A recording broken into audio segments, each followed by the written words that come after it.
Shugaban hukumar lura da sufurin ababen hawa ta jihar Kano, Karota, Dr. Baffa Babba Dan Agundi ya ce duba ga irin yadda masu tuƙin babura na adaidaita sahu kwararowa zuwa birnin na Kano ya zama wajibi ɗauki ƙwararan matakai. A saboda haka zuwa yanzu duk mai buƙatar bashi shaidar damar yin sana'ar babur ɗin adaidaita sahu a jihar ta Kano dole ne biya zunzurutun kuɗi $100,000 a maimakon naira 8,000 da ake biya a baya.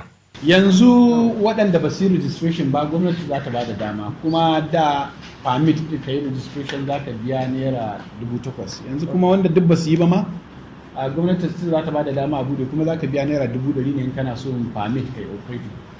Wannan zuwa wani lokaci ne za a yi register shi wannan?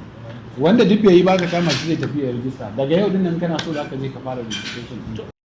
Kuma shugaban na Karota ya bayyana jin daɗinsa bisa yadda kotu ta yi watsi da ƙarar da wani Abdullahi Mai Sango ya shigar a gaban kotu, inda yake ƙarar hukumar akan na'urar nan ta bin diddigi wato tracker, inda zuwa yanzu kotun ta yi watsi da ƙarar kuma ta baiwa Karota damar ci gaba da ba da wannan na'ura ta tracker. Duk da cewa Babba Dan Agundi ya ce abinda Mai Sango ya yi shi ne kamar yadda kundin tsarin mulkin ƙasa ya tanada. Mu a gurinmu ba shi da laifi, kuma mu a hukumance muna ganin ya yi daidai, domin ya tafi gurin da aka ce da mu kanmu hukumar da shi kansa mutum na gari, wato talaka a gari ko mai kuɗi a gari ko basarake a gari, gaba ɗaya kowa da kowa doka cewa ta yi tafi wannan guri ya nemi haƙƙinsa. To da ya tafi wannan guri don neman haƙƙinsa ya yi daidai, sai aka gaya masa ba shi da wannan haƙƙin, kaga shi kenan magana ta ƙare. Dangane da batun na'urorin nan na biyan kuɗi na POS da ake ƙorafin ƙarancinsu wajen biyan naira 100 kullum ga masu baburan na adaidaita sahu, Babba Dan Agundi ya ce zuwa yanzu an ƙara na'urorin da ake amfani da su.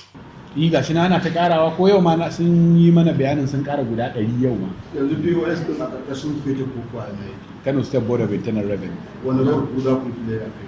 Mu security agencies za mu play role ne na enforcement, tabbatar da kowa yana bin ka'ida da doka, wanda aka bashi permit anda wannan hukuma yana bin ka'idoji kuma da aka bashi na cewa zai dinga biyan harajinsa, zai dinga kaza don mu tabbatar yana bin wannan. Kimanin masu baburan adaidaita sahu su 60,000 suke gudanar da sana'arsu a jihar ta Kano, kamar yadda shugaban na Karota Babba Dan Agundi ya bayyana. Yanzu kama a kiyasi mutum nawa ne wa'inda suke da permit misali a Kano? Akwai alƙalmi 60,000.